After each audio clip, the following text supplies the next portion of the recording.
Hello everyone, this is Shreya Singh and welcome back to our favourite learning channel.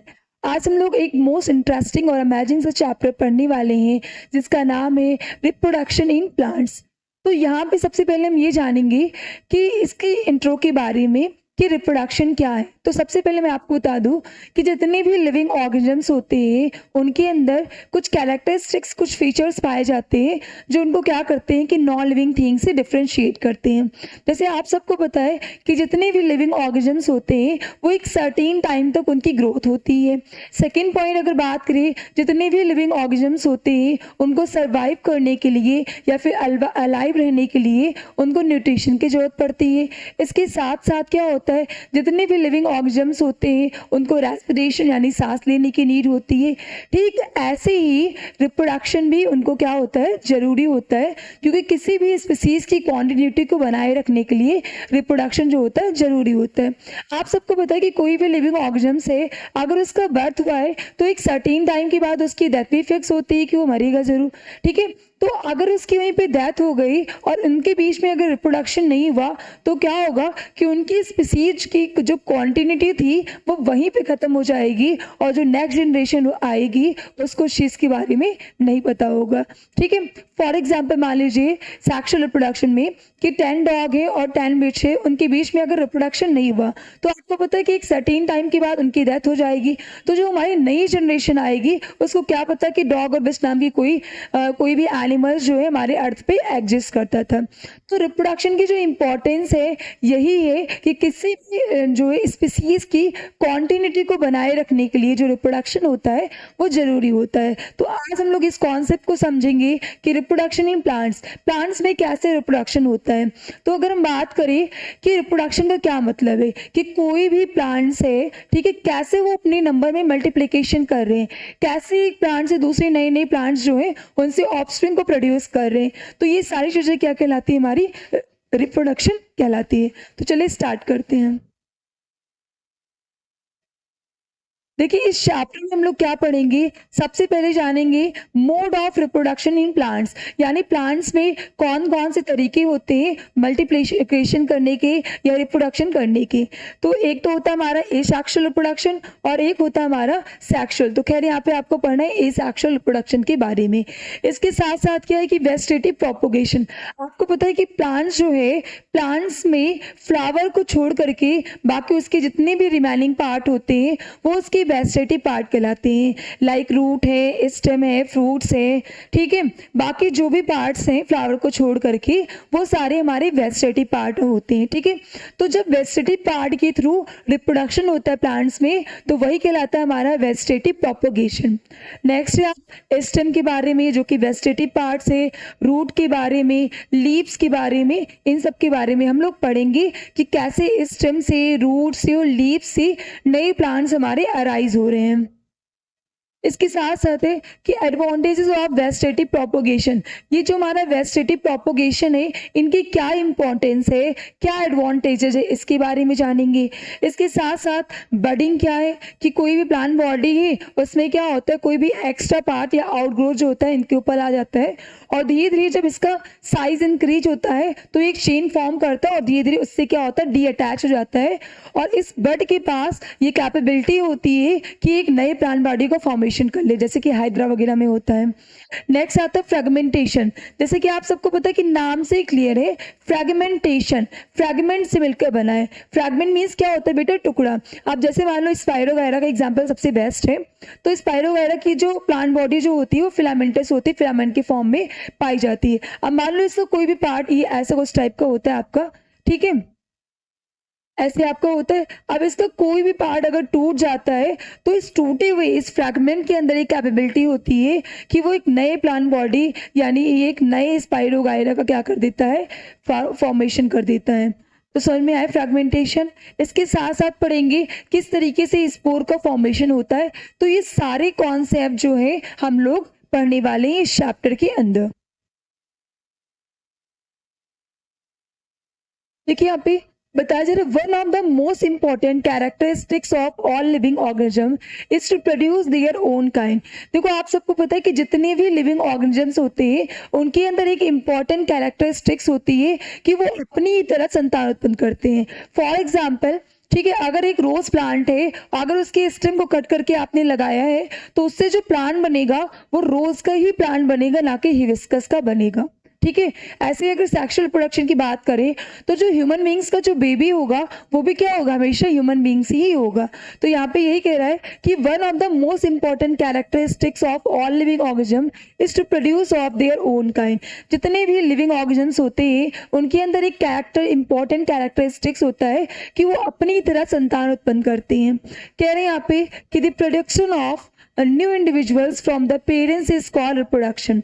Reproduction क्या होता है कि कोई भी पेरेंट्स से जो नए इंडिविजुअल्स का प्रोडक्शन होता है वही कहलाता है रिप्रोडक्शन। यानी कोई भी पेरेंट बॉडी है उनसे जो नए इंडिविजुअल्स का फॉर्मेशन हो रहा है यही क्या कहलाएगा, हमारा रिप्रोडक्शन कहलाएगा। अगर बात करें कि इंपॉर्टेंस क्या है तो reproduction is essential for survival of species because all organisms has a limited life span. देखो रिप्रोडक्शन क्यों जरूरी है, तो रिप्रोडक्शन इसलिए जरूरी है कि किसी भी स्पीसीज की कॉन्टिन्यूटी को अगर बनाए रखना है तो इसके लिए रिप्रोडक्शन जरूरी है, क्योंकि हमको पता है कि सबका एक फिक्स टाइम तक एक लाइफ स्पैन है। अगर हम बात करें इस लाइफ स्पैन की तो लाइफ स्पैन का क्या मतलब है कि एक टाइम एज होता है, यानी बर्थ से लेकर, ठीक है, डेथ तक के टाइम पीरियड को हम क्या बोलते हैं बेटा, लाइफ स्पैन बोलते हैं। यानी बर्थ टू टिल डेथ, ठीक है, बर्थ से लेकर डेथ तक के बीच का जो टाइम पीरियड होता है वो लाइफ स्पैन कहलाता है। तो आप सबने जाना कि रिप्रोडक्शन की इंपॉर्टेंस क्या है कि किसी भी स्पीसीज की कॉन्टिन्यूटी को बनाए रखने के लिए हमारा रिप्रोडक्शन जो है वो जरूरी होता है। नेक्स्ट पॉइंट कह रहा है कि reproduction essential enables a species to increase the total number of its organism. देखो रिप्रोडक्शन क्या काम करता है कि जो भी ऑर्गेनिज्म है उसके नंबर को इंक्रीज करता है, क्योंकि रिप्रोडक्शन का क्या मतलब है कि नए नए ऑफस्प्रिंग को यानी पेरेंट बॉडी से नए नए इंडिविजुअल्स को प्रोड्यूस करना ही क्या कहलाता है, रिप्रोडक्शन कहलाता है। तो यहाँ पे हम लोगों ने जाना कि रिप्रोडक्शन क्या है एंड रिप्रोडक्शन की क्या इंपॉर्टेंस है। तो आपको बता दें कि रिप्रोडक्शन क्या है, कि रिप्रोडक्शन क्या है कि कोई भी पेरेंट बॉडी है उससे नए इंडिविजुअल्स के प्रोडक्शन को ही हम क्या बोलते हैं, रिप्रोडक्शन बोलते हैं। अगर हम बात करें रिप्रोडक्शन की इंपॉर्टेंस की तो किसी भी स्पीसीज की कॉन्टिन्यूटी को बनाए रखने के लिए रिप्रोडक्शन जरूरी होता है, क्योंकि कोई भी इंडिविजुअल्स है अगर वो लिविंग है तो उनका एक लाइफ स्पैन फिक्स होता है। मतलब अगर उनका बर्थ हुआ है तो एक सर्टेन टाइम के बाद उनकी डेथ भी होगी, ठीक है। तो इसीलिए स्पीसीज की कॉन्टिन्यूटी को बनाए रखने के लिए रिप्रोडक्शन हमारा जरूरी होता है। रिप्रोडक्शन से क्या होता है कि कोई भी ऑर्गेनिज्म से उसके जो नए नए इंडिविजुअल्स बन रहे हैं इससे क्या होता है कि उस स्पीसीज के नंबर में क्या हो रहा है, इंक्रीमेंट हो रहा है, यानी कि इंक्रीज हो रहा है। अब पढ़े यहाँ पे मोड ऑफ रिप्रोडक्शन, यानी रिप्रोडक्शन के कौन कौन से तरीके हैं। तो आपको बता दें कि रिप्रोडक्शन करने के दो तरीके हैं, ठीक है। कोई भी पेरेंट्स से नए ऑर्गेनिजम्स के बनने के दो तरीके हैं। एक तो हमारा कहलाएगा एसेक्सुअल रिप्रोडक्शन और एक हमारा हो जाएगा सेक्सुअल रिप्रोडक्शन, ठीक है। यहाँ पे एसेक्सुअल है और यहाँ पे हो जाएगा सेक्सुअल। देखो ए जहाँ पे आ गया, ए का मतलब एब्सेंट, यानी इसमें सेक्स ऑर्गन आपके एब्सेंट होंगे। इसमें कोई भी एक पेरेंट बॉडी होगी, चाहे वो मेल होगी चाहे फीमेल होगी, और उनसे जो नए इंडिविजुअल्स का प्रोडक्शन होगा वो कहलाएगा हमारा एसेक्सुअल। अगर वही हम बात करें सेक्सुअल प्रोडक्शन की तो सेक्सुअल में आपके मेल एंड फीमेल का होना कंपलसरी होता है। इसमें क्या होता है कि जो मेल है, अगर हम बात करें बेटा सेक्सुअल रिप्रोडक्शन की, देखिए यहाँ पे सेक्सुअल रिप्रोडक्शन देख रहे हैं, ठीक है। तो सेक्सुअल रिप्रोडक्शन में पहली चीज क्या है कि इसमें दो पेरेंट बॉडी होगी। एक तो हमारा क्या हो जाएगा मेल, ठीक है, एक हमारा क्या हो जाएगा मेल और दूसरा हमारा क्या हो जाएगा, फीमेल हो जाएगा, ठीक है। Sexual reproduction in human means अगर देखें तो एक तो मेल हो गया और एक हमारा फीमेल हो गया, ठीक है। जो मेल होता है वो मेल गैमेट प्रोड्यूस करेगा, ठीक है। जो मेल हमारा होगा वो प्रोड्यूस करता है मेल गैमेट्स, एंड जो फीमेल होंगी वो प्रोड्यूस करेंगी फीमेल गैमेट्स। ठीक है, जो मेल है वो प्रोड्यूस करेगा male gametes and female produce करेंगी फीमेल गैमेट्स। अब जानेंगे मेल गैमेट्स क्या होता है।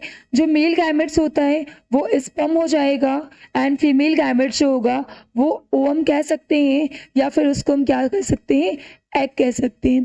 ठीक है, तो पहला पॉइंट हमने देखा कि सेक्सुअल रिप्रोडक्शन में मेल एंड फीमेल होंगे। मेल जो होगा वो मेल गैमेट को प्रोड्यूस करेगा, फीमेल जो होंगी वो फीमेल गैमेट को प्रोड्यूस करेंगी।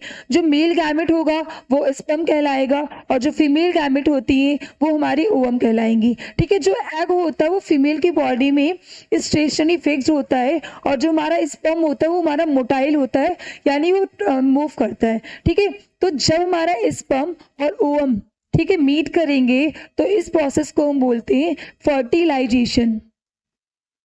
फर्टिलाइजेशन, ठीक है। और आफ्टर फर्टिलाइजेशन, अभी ये सिंगल था, एन था, ये भी आपका सिंगल यानी एन सेल था यानी हैप्लॉइड था। जब ये मिलेंगे तो ये बनाएंगे जाइगोट। आफ्टर फर्टिलाइजेशन जो बनता है वो जाइगोट बनता है और जो जाइगोट हमारा है वो एक डिप्लॉयड स्ट्रक्चर होता है यानी टू है। तो ये था हमारा सेक्सुअल रिप्रोडक्शन। ठीक है, जो कि आप आगे चल के पढ़ेंगे। सेक्सुअल रिप्रोडक्शन की बात करें तो सेक्सुअल रिप्रोडक्शन में male and female parent body का होना कंपलसरी है। जो मेल होगा वो मेल गैमेट प्रोड्यूस करेगा और जो फीमेल होंगी वो हमारी फीमेल गैमेट को प्रोड्यूस करेंगी। अगर हम बात करें मेल गैमेट की तो मेल गैमेट कहलाएगा स्पर्म एंड जो फीमेल गैमेट होगा वो ओवम या फिर एग कहलाएगा। When male gamete fuse to female gamete, this process is known as fertilisation. That means जब मेल गैमेट फीमेल गैमेट में आपस में फ्यूज करते हैं, ठीक है, तो इस प्रोसेस को हम क्या बोलते हैं, fertilisation. And after fertilisation zygote is form, और फर्टिलाइजेशन के बाद क्या बनेगा, हमारा जाइगोट बनेगा।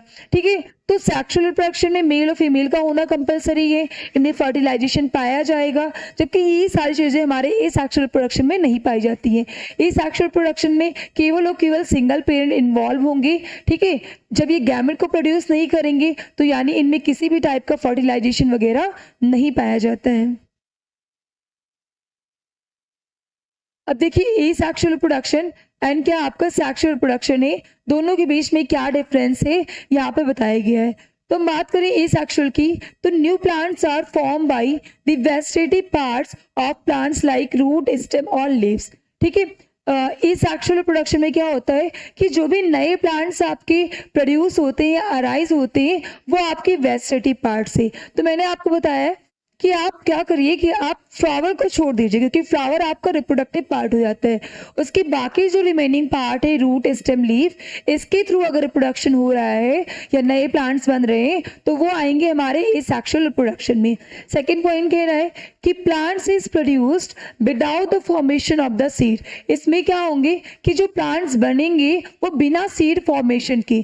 तो जब बिना सीड के प्लांट आपके बन रहे हैं तो ऐसे रिप्रोडक्शन को हम बोलते हैं इस सेक्सुअल रिप्रोडक्शन बोलेंगे। अगर हम बात करें सेक्सुअल रिप्रोडक्शन की तो इसमें कह रहा है कि new plants are form from the seeds of a plant. जब नए प्लांट प्रोड्यूस हो और वो भी किससे प्रोड्यूस हो, सीड से। तो आपका सीड कब होगा, फ्लावर जब होगा, फ्लावर फ्रूट का फॉर्मेशन होगा। तो वही कह रहे हैं यहाँ पे कि new plants are form from the seeds of a plant. In sexual reproduction जो नए प्लांट्स हमारे बनते हैं वो सीड से बनते हैं। यानी कि flowers are the reproductive organs that produces seed. ठीक है, तो फ्लावर क्या है कि वो हमारा रिप्रोडक्टिव ऑर्गेन होता है। प्लांट्स में अगर पूछा जाए कि which is the reproductive part of the plant तो आपका आंसर क्या होगा, flower. Flower is the reproductive part of the plant. ठीक है, तो ये जो फ्लावर है वो रिप्रोडक्टिव पार्ट होता है जो कि क्या काम करता है, वो सीड का प्रोडक्शन करता है। तो यहाँ पे हमने देखा कि प्लांट्स में ए सेक्सुअल रिप्रोडक्शन और जो हमारा सेक्सुअल रिप्रोडक्शन था इन दोनों के बीच में क्या डिफरेंसेस थे। ठीक है, अगर हम बात करें ए सेक्सुअल रिप्रोडक्शन की तो जब आपके नए प्लांट्स बन रहे हो किसके थ्रू, वेजिटेटिव पार्ट्स के थ्रू। दैट मीन्स रूट से, स्टेम से, लीफ से जब नए प्लांट बनेंगे तो वो आपके आएंगे ए सेक्सुअल रिप्रोडक्शन में। और जो हमारा ए सेक्सुअल रिप्रोडक्शन होता है वो बिना सीड फॉर्मेशन के होता है। वहीं अगर हम बात करें सेक्सुअल रिप्रोडक्शन की तो जब कोई भी नए प्लांट सीड की मदद से, सीड से अगर नए प्लांट बन रहे हैं तो वो आपके सेक्सुअल रिप्रोडक्शन में आएंगे। इसके साथ साथ इसमें फ्लावर का फॉर्मेशन होगा। फ्लावर जो होता है हमारा reproductive part of the plant होता है और फ्लावर ही क्या काम करता है, वो सीड का फॉर्मेशन करता है। अब यहाँ पे देख रहे हैं एसेक्सुअल रिप्रोडक्शन इन प्लांट्स कि प्लांट्स में कैसे कैसे एसेक्सुअल रिप्रोडक्शन होता है। तो यहाँ पे कह रहे हैं कि asexual reproduction in plants means new plants are produce from the existing plant without the formation of seed.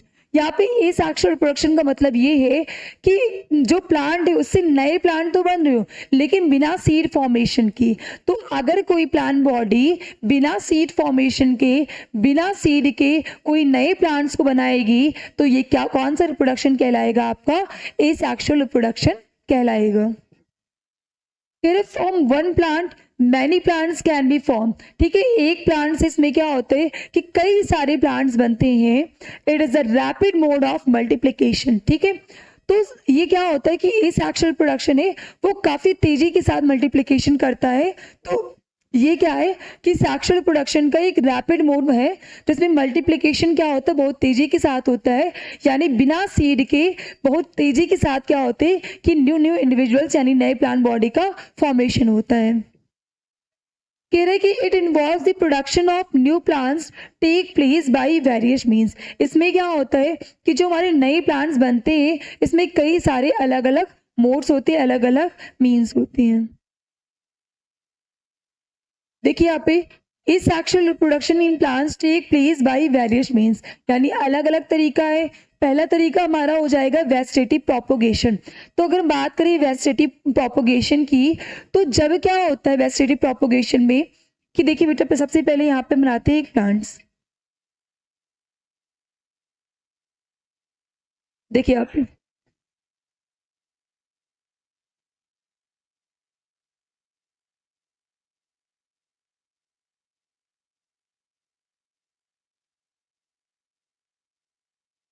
ठीक है, ये हो गया आपका ब्राजील के मैंने बना दिया। ठीक है, ये एक प्लांट बॉडी होगी। आपको पता है ये कहलाएगा हमारा रूट। ठीक है, ये हो गया हमारा स्टेम, ये हो गया हमारा लीफ, ये हो गया हमारा फ्लावर।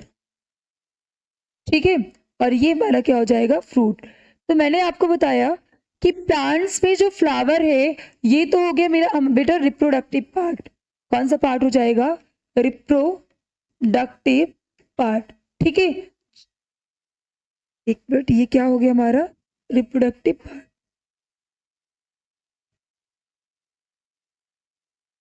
ठीक है, ये तो हो गया हमारा रिप्रोडक्टिव पार्ट। बाकी जो रिमेनिंग पार्ट है लीफ, स्टेम, रूट, ये सारे हमारे कहलाएंगे वेजिटेटिव पार्ट। ठीक है, तो यहाँ पे अगर बात करें वेजिटेटिव प्रोपोगेशन की तो फ्लावर को छोड़ दीजिए, यानी रूट, स्टेम, लीफ से जब नई प्लांट बॉडी का फॉर्मेशन होगा तो वो कहलाएगा हमारा वेजिटेटिव प्रोपोगेशन। अब वहीं अगर बात करें फ्रेगमेंटेशन की बेटा तो फ्रेगमेंटेशन नाम से ही क्लियर है कि कोई टुकड़ा। ठीक है, फ्रेगमेंट मीन्स क्या होता है? ठीक है, फ्रैगमेंट की बात करें तो फ्रैगमेंट मीन्स होता है टुकड़ा, यानी कोई प्लांट बॉडी है जो कि फिलामेंटस होती है, फिलामेंट के फॉर्म में होती है, और अगर उसका कोई पार्ट टूट जाए तो उस टूटे हुए पार्ट के अंदर एक कैपेबिलिटी हो कि वो एक नई प्लांट बॉडी का फॉर्मेशन कर ले, तो यही कहलाता है हमारा फ्रेगमेंटेशन कहलाता है। देखो फ्रेगमेंटेशन में एग्जाम्पल है आपका स्पाइरोगाइरा का। आपको क्या पढ़ना है? स्पाइरोगाइरा। जो हमारा स्पाइरोगाइरा होता है वो एक फिलामेंटस बॉडी होती है हमारी। ठीक है, अब इसमें क्या होता है, इसका कोई भी फिलामेंट टूट गया, मान लो ये फिलामेंट टूट गया, तो इस टूटे हुए पार्ट के अंदर क्या है कि कैपेबिलिटी है कि न्यू स्पाइरोगाइरा को प्रोड्यूस कर देगा। न्यू स्पाइरोगाइरा में ये चेंज हो जाएगा। ठीक है, तो ये हो गया हमारा फ्रेगमेंटेशन। फ्रेगमेंटेशन में कि कोई प्लांट बॉडी है, अगर उसका कोई भी पार्ट टूट जाता है तो उस फिलामेंट में इस टूटे हुए पार्ट के अंदर कैपेबिलिटी है कि वो नई प्लांट बॉडी का फॉर्मेशन कर लेता है। नेक्स्ट आपका आता है बडिंग, जो कि आपको हाइड्रा में देखने को मिलता है। ठीक है, बडिंग में क्या होता है कि एक प्लांट बॉडी होती है, उसमें एक बल्ज, एक एक्स्ट्रा आउटग्रोथ आ जाता है। धीरे धीरे क्या होता है कि इनका साइज बढ़ता रहता है और धीरे धीरे क्या होता है जब चेन के फॉर्म फॉर्म में हो जाते हैं, साइज बढ़ जाता है, तो ये प्लांट बॉडी से क्या कर जाते हैं, डीअटैच यानी अलग हो जाते हैं। और इन जो बर्ड्स है इसके अंदर कैपेबिलिटी होती है कि एक नए प्लांट बॉडी का फॉर्मेशन कर ले, तो ये कहलाएगा हमारा बडिंग। नेक्स्ट आपका आता है स्पोर फॉर्मेशन के थ्रू, यानी जब स्पोर के थ्रू नए प्लांट बॉडी का फॉर्मेशन होगा तो वो कहलाएगा हमारा स्पोर फॉर्मेशन। तो नेक्स्ट वीडियो में कर लिया, तो ये था हमारा फ्रेगमेंटेशन। नेक्स्ट आपका आता है बडिंग। अगर हम बात करें बडिंग की, तो बडिंग में क्या होता है, बडिंग का जो हम लोग कॉमनली एग्जांपल यहाँ पे पढ़ने वाले हैं वो हम पढ़ेंगे ईस्ट, इसके साथ साथ पढ़ेंगे पोटैटो। ठीक है, आप सबने देखा होगा पोटैटो को, तो आप सबने देखा होगा कि आप क्या करते हैं कि जब उसको कट किया जाता है तो उसमें छोटे छोटे क्या होते हैं, आउट ग्रोथ निकल आते हैं, जिसको हम लोग क्या बोलते हैं, आईज ऑफ पोटैटो। ठीक है, अब उसमें क्या होता है, जैसे इसको हम कट करके लगाते हैं तो जो छोटे छोटे इसमें बर्ड्स पाए जाते हैं, बर्ड्स पहले सूट में कन्वर्ट होंगे, धीरे धीरे अगर इसको हम क्या करते हैं कि सॉइल के अंदर इंसर्ट कर देंगे, डाल देंगे, तो क्या होता है कि जो सूट होते हैं आलू के, ठीक है, पोटैटो में यहाँ पे छोटे छोटे पहले बर्ड्स निकल आएंगे। ठीक है, धीरे धीरे क्या होगा, ये जो हमारा पोटैटो हो गया बेटा, इसमें इनके जो बर्ड्स होंगे इनसे क्या करेगा हमारा, ठीक है, ये जो हमारे बर्ड्स होंगे इसमें छोटे छोटे से सूट निकल जाएंगे, यानी स्टेम टाइप का। अब क्या करेंगे, जब इसको हम जमीन के अंदर डाल देंगे, ठीक है, अब इसको हमने क्या किया कि जैसे इस आलू को, ठीक है, जैसे इस आलू को हम क्या करेंगे, जमीन के अंदर डालेंगे, तो इनके पास जो सूट था धीरे धीरे वो किस में कन्वर्ट हो जाएगा, ठीक है, इनके पास जो सूट था वो कन्वर्ट हो जाएगा रूट में, और जितना दूर दूर तक इनके रूट्स हमारे फैले हुए होंगे, ठीक है, उतना इसमें क्या हो जाएगा, छोटे छोटे पोटैटो का फॉर्मेशन हो जाएगा।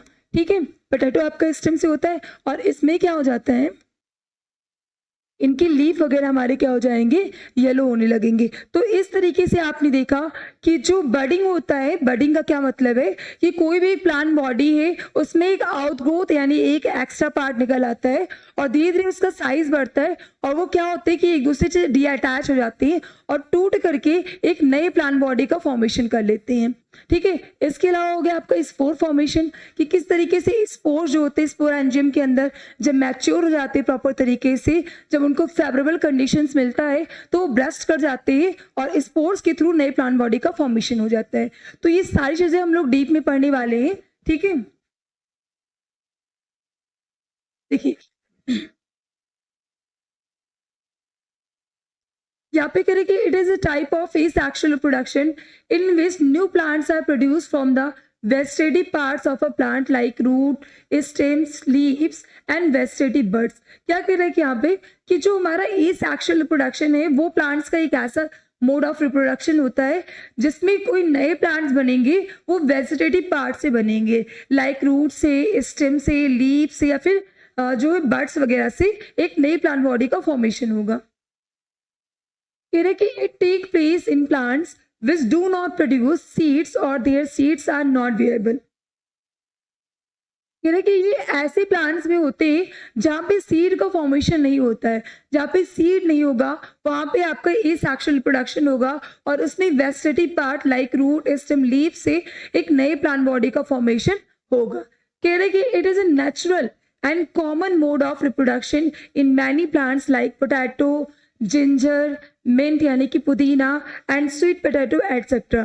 तो ये जो इस एक्चुअल प्रोडक्शन का ये जो मोड है ये हमारा एक कॉमन और नेचुरल मेथड है जो कॉमनली आपको पोटैटो में, जिंजर में, इसके साथ साथ मिंट यानी पुदीना है, स्वीट पोटैटो है, इन सब में आपको देखने को मिलेगा। तो यहाँ पे हमने देखा कि जो हमारा इस एक्चुअल रिप्रोडक्शन है, ठीक है, ये कॉमन और नेचुरल मेथड होता है। ठीक है, इसमें क्या होता है कि सीड का फॉर्मेशन नहीं होगा, तो जिस प्लांट में सीड का फॉर्मेशन नहीं होगा उसमें क्या होता है कि उनमें जो रिप्रोडक्शन होता है वो उनकी वेजिटेटिव पार्ट से होते हैं, लाइक रूट से, स्टेम से, लीफ से, या फिर जो उनकी बर्ड्स यानी जो आउटग्रोथ निकल जाते हैं उनसे क्या होता है कि एक नए प्लांट बॉडी का फॉर्मेशन हो जाता है।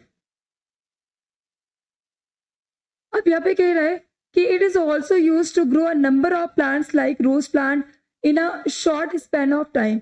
आप क्या देख रहे हैं कि जो हमारा रोज प्लांट होता है उसका जो लाइफ स्पैन है वो काफी छोटा होता है। लाइफ स्पैन की अगर बात करें तो बर्थ टू डेथ यानी बर्थ से लेकर डेथ तक के टाइम पीरियड को हम लोग बोलते हैं life span.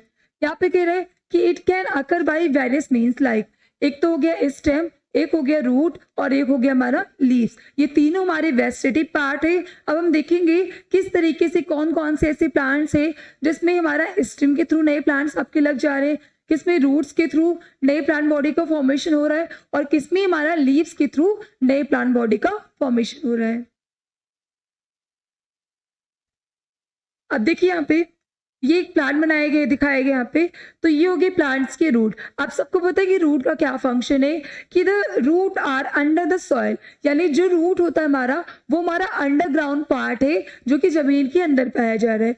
They help the plant soak water and nutrients. सबको पता है कि जो हमारे जड़ है इनका काम क्या होता है कि वाटर और मिनरल्स को एब्जॉर्ब करके रखते, सोक करके रखते हैं। नेक्स्ट आपका आता है स्टेम। देखिए स्टेम का काम क्या होता है कि प्लांट्स को सपोर्ट प्रोवाइड करना, ठीक है, प्लांट्स को सहारा देने का काम कौन करता है, हमारा स्टेम करता है। इसके साथ साथ स्टेम का एक और मेन फंक्शन है जो वाटर और मिनरल्स को क्या करता है कि ट्रांसपोर्ट करता है। इसके साथ साथ जो फूड लीफ में बन रहा है उसको भी बाकी प्लांट्स के हर एक पार्ट में पहुंचाने का काम करता है। वही अगर बात करें लीव्स की, तो आप सबको पता है कि जो हमारे लीव्स होते हैं वो क्या करते हैं कि एटमॉस्फेयर से कार्बन डाइऑक्साइड, सनलाइट, क्लोरोफिल और वाटर, इन चारों चीजों की प्रेजेंस में वो अपना फूड प्रिपेयर करते हैं और जो खाना हमारे लीव्स में बन जाता है वही स्टेम क्या करता है उसको हर एक पार्ट में ट्रांसपोर्ट कर देता है। ठीक है, नेक्स्ट आपका आता है फ्लावर। अगर हम बात करें फ्लावर की, the flower holds pollen and seed. जो हमारा फ्लावर होता है इसकी साइड में इसमें क्या होता है कि हमारे पॉलन ग्रेन्स पाए जाते हैं, ठीक है, तो पॉलन सीड्स होते हैं। Insect are attracted to the flower, और क्या करते हैं कि जो इंसेक्ट होते हैं वो फ्लावर के टुवर्ड्स क्या होते हैं, अट्रैक्ट होते हैं और पॉलिनेशन होता है इनमें। देखिए अब एक एक के बारे में पढ़ें। सबसे पहले हम लोग पढ़ेंगे स्टेम के बारे में। तो कह रहे हैं कि many plants like potato, rose, sugar cane and China rose can be easily grown by the stem cutting. ठीक है, अगर बात करें स्टेम कटिंग के थ्रू कौन कौन से प्लांट्स आपके जो है एक नए प्लांट बॉडी को फॉर्मेशन करते हैं, तो सबसे कॉमन है आपका पोटैटो यानी आलू हो गया, रोज हो गया, सुगर केन हो गया एंड चाइना रोज हो गया, ये सारे हमारे आ जाएंगे। कह रहे कि potato also call potato tuber is an underground stem. ठीक है, जो हमारा पोटैटो है भले ही वो जमीन के अंदर है, तो जितने भी जमीन के अंदर वाले पार्ट है जरूरी नहीं कि हमेशा वो रूट ही हो, क्योंकि जो हमारा पोटैटो है वो हमारा क्या है, अंडरग्राउंड स्टेम होता है। कह रहे कि it has a number of tiny birds called the eyes. इसके पास कई सारे छोटे छोटे बर्ड्स पाए जाते हैं जिसको हम क्या बोलेंगे, आईज बोलेंगे। विच लुक लाइक स्केयर्स और इट सरफेस, जो कि क्या होते हैं कि अपने सरफेस पे स्केयर्स के जैसे देखने को मिलते हैं। कह रहे each one of these birds is capable of giving rise to a new plant. और आलू के ऊपर जितने भी बर्ड्स होते हैं वो कैपेबल होते हैं कि उनसे हर एक बर्ड से एक नए नए प्लांट बॉडी का फॉर्मेशन हो जाए, वो इसके कैपेबल होते हैं। अब देखिए यहाँ पे वेजिटेटिव प्रोपोगेशन बाय स्टेम इन पोटैटो। पोटैटो में कैसे वेजिटेटिव प्रोपोगेशन होता है इसके बारे में कह रहे कि cut a potato in small portions in a way that each piece has a few birds और आइज। कह रहे कि आप एक पोटैटो लीजिए और उस पोटैटो को ऐसा कट करिए कि उनमें एक दो तीन मतलब कुछ आपके बर्ड्स पाए जाए। ठीक है, बर्ड्स यानी कि आइज, ये जो स्ट्रक्चर है यही आपकी बर्ड्स है। कह रहे कि please them in the moist soil and water it regularly. आप क्या करना है कि जो आपने पोटैटो लिया था आपको ऐसा पोर्शन कट करना था जिसमें दो तीन उसमें बर्ड्स हो, कट करके उसको जमीन के अंदर मॉइस्ट सॉइल में आपको डाल देना है और रेगुलरली आप उसको पानी दीजिए। अब क्या होगा कि आफ्टर ए फ्यू डेज, कुछ दिनों के बाद क्या देखेंगे, you will observe new plants growing from the birds of potato. ठीक है, कुछ दिनों के बाद आप क्या देखेंगे कि जो हमारे बर्ड्स से हर एक बर्ड से आपको एक नए नए प्लांट आपको देखने को मिलेंगे, एक नए नए प्लांट बॉडी का वो फॉर्मेशन कर लेगा। ठीक है, तो यहाँ पे आपका पोटैटो था, इसमें छोटे छोटे बर्ड्स थे जिसको हम लोग आइज बोल रहे थे। ठीक है, इसको अंडरग्राउंड स्टेम है। आफ्टर फ्यू डेज यानी जमीन में डालने के कुछ दिन बाद आपने क्या देखा कि जो बर्ड्स थे हर एक बर्ड्स के अंदर क्या एबिलिटी देखी, यहाँ पे ये स्टेम वगैरह फॉर्मेशन यानी एक नए प्लांट बॉडी को फॉर्मेशन करना स्टार्ट कर दिए। देखिए अभी सबसे पहले क्या होता है, देखिए आपका potatoes are dug out of the soil. जो आलू आपका जमीन से निकाला जाता है बाहर, ठीक है, ऐसे। अब इसमें क्या होगा कि eyes of the potato begin to form birds. ठीक है, आप क्या देखते हैं कि उस आलू पे छोटे छोटे बल्ज यानी छोटे छोटे बर्ड्स आ जाते हैं, जिसको हम बोलते हैं, ऐसे छोटे छोटे बर्ड्स आ जाते हैं जिसको हम बोलते हैं यहाँ पे आईज, या फिर आप इसको क्या बोल सकते हैं, बर्ड्स बोल सकते हैं। ठीक है, आप क्या देखते हैं कि जो बर्ड्स था, fruits begin to grow from eyes. ठीक है, जो पोटैटो था हमारा, उनके हर एक बर्ड से छोटे छोटे स्टेम यानी सूट निकलना स्टार्ट कर गए। जब इसको आपने क्या किया कि आपने प्लांटेड कर दिया जमीन के अंदर, तो आपने क्या देखा कि जो आलू था हमारा, उसके हर एक जो सूट थे वो धीरे धीरे कन्वर्ट हो गए हमारे रूट्स में। और रूट्स क्या होगा, जितना ज़्यादा दूर दूर तक फैलेगा, जितना रूट आपका स्प्रेड करेगा, हर एक रूट में क्या होगा कि यहाँ पे कई सारे आपके पोटैटो का फॉर्मेशन हो जाएगा। तो इस तरीके से यहाँ पे आप देख रहे हैं कि potatoes on roots grow larger, plants leaves begin to turn yellow. आपकी जो पत्ते होंगे, जो पेड़ होंगे, वो आपकी सूख जाएंगे यानी येलो कलर के हो जाएंगे। और जो पोटैटो था, जो मेन पोटैटो था आपने जो इंसर्ट किया था सॉइल के अंदर, उसके जो जितने भी बर्ड्स थे वो रूट में कन्वर्ट हो गए, और रूट में कन्वर्ट होकर के उनसे हर एक रूट्स में क्या होंगे, ढेर सारे आपके पोटैटो के फॉर्मेशन हो जाएंगे, जैसे कि यहाँ पे आपको दिख रहे हैं। तो इस तरीके से आपने देखा कि ये क्या था, the life cycle of the potato.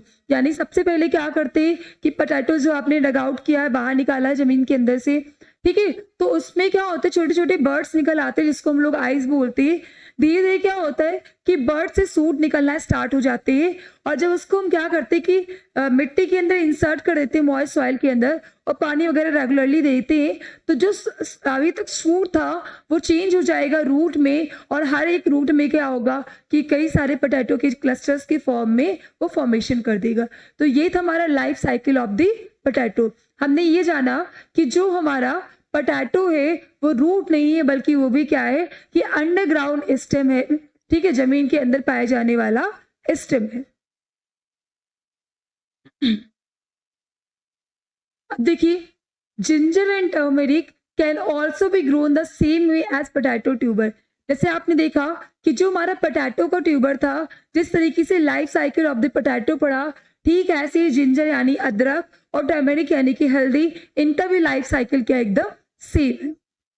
कह रहे कि रोज है, सुगर की and China rose are often grown by the stem cutting.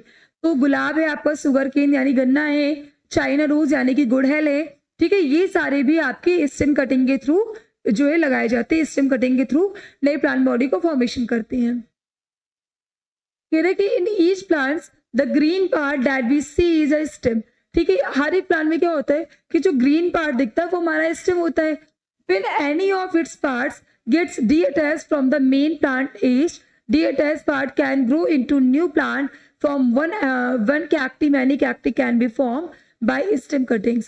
इसमें ये कह रहा है कि आपकी पेरेंट बॉडी है, अब उसका जो ग्रीन कलर का जो स्टेम है जिसमें नोट्स वगैरह है, जब आप उसको क्या कर देंगे, उसको कट कर देंगे, और कट करके आपने मॉइस्ट सॉइल में उसको सोइंग कर दिया, तो आप क्या देखेंगे कि उससे एक नया प्लांट बॉडी का फॉर्मेशन हो गया। तो ये था आपका स्टेम कटिंग के थ्रू एक नए प्लांट बॉडी का फॉर्मेशन। यहाँ पे आप क्या देख रहे हैं कि stem cutting of rose plant grows into new plant. ठीक है, यहाँ पे आप ये देख रहे हैं कि किस तरीके से रोज प्लांट को में स्टेम को कट करके उनसे एक नए प्लांट बनाया गया है। देखिए बेटा, यहाँ पे ये आपके हो गए नोट्स। ठीक है, नोट्स मीन्स होता है जो गांठ होते हैं छोटे छोटे, जो कुछ ऐसे टाइप के होते हैं, इसी को बोलते हैं नोट्स। ठीक है, इसमें क्या हो गया कि ये आपके नोट से क्या निकले हुए, क्या निकले यहाँ पे बर्ड्स निकले हुए हैं। ठीक है, नोड, एक नोड से दूसरे नोड के बीच का जो स्पेस होता है इसको हम बोलते हैं इंटरनोड।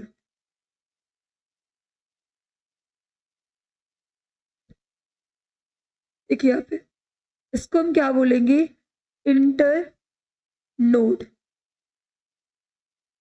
ठीक है, तो यहाँ पे आपने क्या किया कि आपने स्टेम को कट कर दिया, कट करने के बाद आपने सॉइल में उसको इंसर्ट किया, और आपने देखा कि धीरे धीरे क्या हो गया कि एक नए प्लांट बॉडी का यहाँ पे फॉर्मेशन हो गया है। अब देखिए यहाँ पे अगर हम बात करें कि vegetative propagation by stem in rose plant, cut a piece of rose stem और branch with at least 2-3 nodes at a few buds. ठीक है, यहाँ पे कह रहा है कि आपको ऐसे स्टेम को कट करना है जिसमें कम से कम 2 से 3 आपके नोड पाए जाए। ठीक है, फिर कह रहे हैं कि put this cutting in the moist soil and water it every day. अब आपको क्या करना है कि इसको कट कर दिया, जिसमें 2 से 3 आपके नोड थे, उस स्टेम को कट करके आपको सॉइल में लगा देना है, यानी जमीन के अंदर डाल देना है। जब आप जमीन के अंदर डालेंगे उसको रेगुलरली, जो न्यूट्रिएंट चाहिए, जो पानी चाहिए, उसको अगर आप दे रहे हैं तो क्या होगा कि आफ्टर अ फ्यू डेज, कुछ दिनों के बाद क्या देखेंगे आप, you will observe new leaves coming out of the birds. तो जो छोटे छोटे बर्ड्स थे, यहाँ पे आप देख रहे होंगे कि जो छोटे छोटे बर्ड्स थे, इनसे क्या हो गया कि एक नए नए लीव्स का क्या होने लगा, फॉर्मेशन होना स्टार्ट हो गया। फिर कह रहा है कि at the same time roots will emerges from the cutting in the soil. अब क्या होगा, ऊपर की तरफ जो बर्ड्स थे उसमें आपके लीफ लगने लगेंगे, और नीचे की तरफ क्या होंगे कि रूट का फॉर्मेशन मिट्टी के अंदर स्टार्ट हो जाएगा। आप कह रहे हैं कि within a month this cutting will grow into a new rose plant, और 1 महीने के अंदर अंदर जो आपने स्टेम कट करके पेरेंट बॉडी से लगाया था वो एक नए रोज का प्लांट का फॉर्मेशन कर लेगा। तो यहाँ पे आपने देखा किस तरीके से स्टेम कटिंग के थ्रू क्या हुआ कि रोज प्लांट जो थे उससे, पेरेंट प्लांट से एक नया प्लांट बना। इसमें आपको क्या करना है कि ऐसे ब्रांचेस को सेलेक्ट करना है जिसमें कम से कम 2 से 3 आपके नोड हो और उसमें बर्ड्स हो। ठीक है, जैसे आप क्या करते कि उसको मिट्टी के अंदर इंसर्ट करते, उसको वाटर वगैरह अगर आप देते, तो जो भी बर्ड्स थे उसमें से क्या होता है कि लीफ निकलना, राइज होना स्टार्ट हो जाता है, और जो उनकी धीरे नीचे की तरफ अंडरग्राउंड में रूट्स का फॉर्मेशन होना स्टार्ट हो जाता है। 1 महीने के अंदर आप क्या देखेंगे कि जो आपने ब्रांचेस जो कट करके लगाए थे, जो स्टेम कटिंग किया था आपने, उससे एक नए रोज प्लांट का क्या हो गया, फॉर्मेशन हो गया।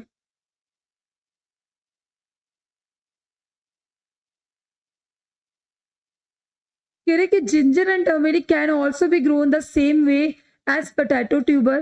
कह रहे rose, sugar cane and China rose are often grown by the stem. वही कह रहे हैं यहाँ पे।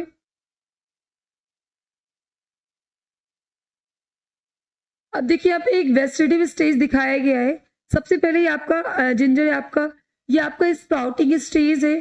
ठीक है, फिर इस तरीके से इसमें मतलब लीफ वगैरह आ जाएंगे, शूट वगैरह, और ये आपके रिप्रोडक्टिव स्टेज पे आ जाएगा, और ये आपका मैचुरेशन। तो ये क्या है कि ग्रोथ स्टेज ऑफ जिंजर, यानी लाइफ साइकिल ऑफ जिंजर है, किस तरीके से वो स्प्राउटिंग से ले करके एक मैच्योर, मतलब एक प्रॉपर तरीके से जिंजर बनने में उसको जो जो स्टेज से होके गुजरा है वो यहाँ पे दिखाया गया है, यानी कि growth stage of the ginger.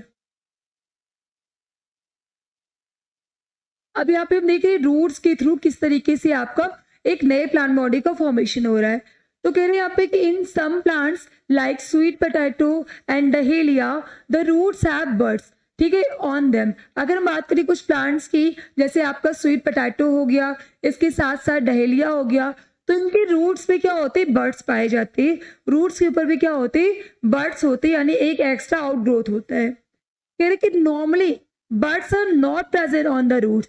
Normally क्या होता है कि नहीं पाए जाते, लेकिन रेयर केसेस में क्या होते हैं कि जो हमारा डहेलिया है, जो हमारा क्या है, इसके साथ साथ स्वीट पोटैटो है, तो इनके रूट्स पे क्या होते हैं कि बर्ड्स पाए जाते हैं।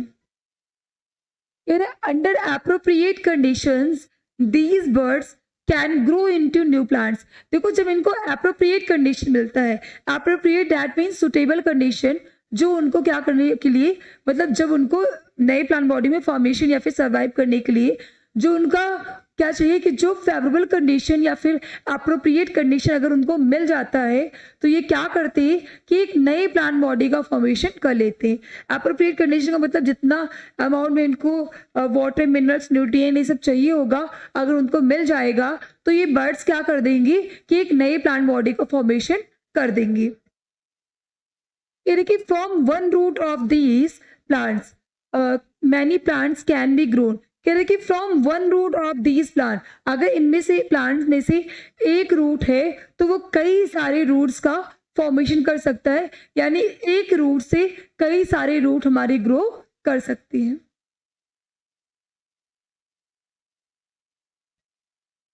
जैसे कि यहाँ पे दिखाए गए स्वीट पोटैटो है, तो इसमें क्या देखते हैं कि आप इसमें भी छोटे छोटे यहाँ पे बर्ड्स पाए जाते हैं। तो हर एक बर्ड्स के अंदर क्या है कि अगर इसको एक अप्रोप्रिएट, एक सुटेबल कंडीशन दिया जाएगा तो एक बर्ड से क्या होगा कि कई सारे ये स्वीट पोटैटो को फॉर्मेशन कर सकते हैं, क्योंकि स्वीट पोटैटो क्या होता है कि कौन सा पार्ट है, रूट है, ठीक है। तो इनमें जो बेटा एक्स्ट्रा बर्ड्स होंगे, जो बर्ड्स होंगे, अगर इनको एप्रोप्रिएट कंडीशन मिल रहा है, यानी अगर इनको सुटेबल कंडीशन मिलेगा, ठीक है, अगर इनको क्या मिलेगा, सुटेबल कंडीशन अगर मिल रहा है, तो इनके अंदर ये कैपेबिलिटी है कि ये इनसे न्यू प्लांट्स क्या हो जाएंगे, अराइज हो जाएंगे। समझ में आया, ठीक है। ऐसे ही क्या आपको ये डहेलिया है, तो डहेलिया में भी क्या होते हैं कि एक्स्ट्रा क्या होते हैं यहाँ पे, इसमें भी बर्ड्स पाए जाते हैं। अगर इनको भी सुटेबल कंडीशन मिलेगा तो इनकी जड़ों से ही क्या होंगे, कई सारे नए डहेलिया के प्लांट्स आपके ग्रो कर जाएंगे। तो यहाँ पे जो आपने वेजिटेटिव प्रोपोगेशन पढ़ा है वो बाई रूट्स के थ्रू पढ़ा है कि किस तरीके से रूट से, मतलब एक रूट से कई सारे नए प्लांट बॉडी का फॉर्मेशन हो जाता है। फॉर एग्जाम्पल यहाँ पे आप डहेलिया देख रहे हैं, इसके साथ साथ आप स्वीट पोटैटो देख रहे हैं। अब देख रहे हैं यहाँ पे लीव्स के थ्रू कैसे हो रहा है। तो कह रहे हैं some plants like bryophyllum also called the sprout leaf plant, ठीक है। The birds are present all the along the margins of the leaves. देखो लीफ के थ्रू किसमें मतलब जो है इस एक्चुअल प्रोडक्शन हो रहा है, किसमें, लीफ के थ्रू आपके नए प्लांट बॉडी का फॉर्मेशन हो जा रहा है। तो सबसे कॉमन सा एग्जाम्पल है जिसका नाम है ब्रायोफिल्लम। क्या नाम है बेटा, ब्रायोफिल्लम। देखो ब्रायोफिल्लम में क्या होता है,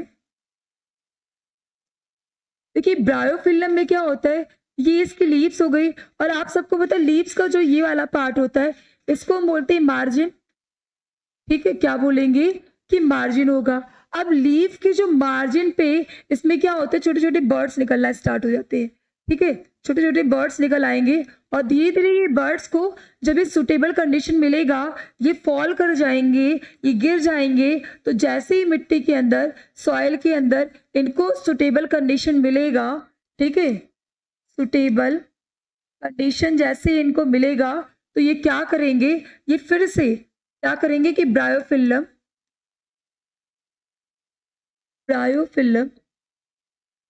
प्लांट को फॉर्मेशन कर देंगे। तो यहाँ पे ये कह रहा है कि इन सम प्लांट्स, कुछ प्लांट्स है जैसे कि ब्रायोफिल्लम है, the birds are present all along the margins of the leaves. इनका जो लीव्स है, लीव्स का जो मार्जिन यानी जो किनारे किनारे का पोर्शन होता है, इस पे बर्ड्स आ जाते हैं। कह रहे हैं कि ड्यूरिंग फेवरेबल कंडीशंस, ठीक है, फेवरेबल कंडीशंस में क्या होता है कि जैसे इनको सुटेबल कंडीशन मिलता है, फेवरेबल कंडीशन का मतलब बेटा ये है कि जितना राइट अमाउंट में इनको जर्मिनेट करने के लिए जो है वाटर, मिनरल, न्यूट्रिएंट चाहिए, अगर इनको मिलता है तो ये क्या कर लेंगे, जर्मिनेट करके एक नए प्लांट बॉडी का फॉर्मेशन कर लेंगे। तो क्या these birds give rise to new plantlets, ठीक है। तो अगर इन बर्ड्स को सुटेबल कंडीशन मिलता है तो ये जो बर्ड्स थे वो एक नए प्लांटलेट्स का फॉर्मेशन कर लेंगे। If a leaf of biofilm with birds or plantlets falls on a moist soil, वही कह रहे हैं कि अगर बायोफिल्म की जो लीफ वगैरह है अगर ये मॉइस्ट सॉइल में गिर जाती है तो क्या होता है, the leaf birds grow into new independent plant. तो हमारे जो लीफ, आपका लीफ बर्ड्स था वो क्या करेंगे, मॉइस्ट सॉइल में जैसे इसको सुटेबल कंडीशन मिलेगा ये एक नए बायोफिल्म प्लांट बॉडी का फॉर्मेशन कर लेंगे। तो यहाँ पे हमने देखा कि बाय लीव्स के थ्रू किस तरीके से एक प्लांट बॉडी से नए प्लांट बॉडी का फॉर्मेशन हो रहा था। हमने देखा कि ब्रायोफिल्म नाम का एक प्लांट है, जो ब्रायोफिल्म की जो लीव्स होती है बेटा उसके मार्जिन पे, उसके किनारे किनारों पे क्या होता है कि बर्ड्स निकल आते हैं, और जैसे ही बर्ड्स को सुटेबल कंडीशन मिलता है तो ये बर्ड्स क्या होते हैं, प्लांटलेट्स का फॉर्मेशन कर लेते हैं, छोटे छोटे उनमें से प्लांट्स निकलना स्टार्ट हो जाते हैं। जब ये फॉल्स कर जाते हैं, मिट्टी के अंदर आते हैं, मॉइस्ट सॉइल के अंदर, तो जैसे उनको सुटेबल कंडीशन मिलता है तो वो एक नए प्लांट बॉडी यानी एक नए ब्रायोफिल्म प्लांट का फॉर्मेशन कर लेते हैं। तो यहाँ पे हमने यही जाना कि किस तरीके से एक लीव्स के थ्रू एक नए प्लांट बॉडी का फॉर्मेशन हो रहा है। यहाँ पे आप देख रहे हैं ब्रायोफिल्म में कि ये आपका लीफ था, इसका ये मार्जिन पे पहले बर्ड्स थे और धीरे धीरे बर्ड से क्या हो गए कि प्लांटलेट्स निकल आए। जैसे ये जमीन मतलब ये फॉल ऑफ होंगे तो क्या होगा, जैसे मिट्टी के अंदर जाएंगे इनको सुटेबल कंडीशन मिलेगा, ये वहीं पे क्या कर लेंगे कि एक नए प्लांट बॉडी का फॉर्मेशन कर लेंगे। तो नेक्स्ट वीडियो में हम लोग पढ़ेंगे ठीक है, आज की इस वीडियो में हम लोगों ने यही जाना है कि इस सेक्सुअल रिप्रोडक्शन के बारे में, किस तरीके से प्लांट्स में इस सेक्सुअल रिप्रोडक्शन होता है। इस सेक्सुअल रिप्रोडक्शन में कई सारे मीन्स थे, जैसे कि हम लोगों ने पढ़ा वेजिटेटिव प्रोपोगेशन। वेजिटेटिव प्रोपोगेशन में हम लोगों ने देखा है किस तरीके से रूट में, स्टेम से, लीव्स के थ्रू प्लांट बॉडी का फॉर्मेशन हो रहा है। नेक्स्ट लेक्चर में हम लोग बाकी जो रिमेनिंग पार्ट है, यानी बडिंग है, फ्रेगमेंटेशन है एंड स्पोर फॉर्मेशन है, इन सारी चीज़ों को कवर करेंगे।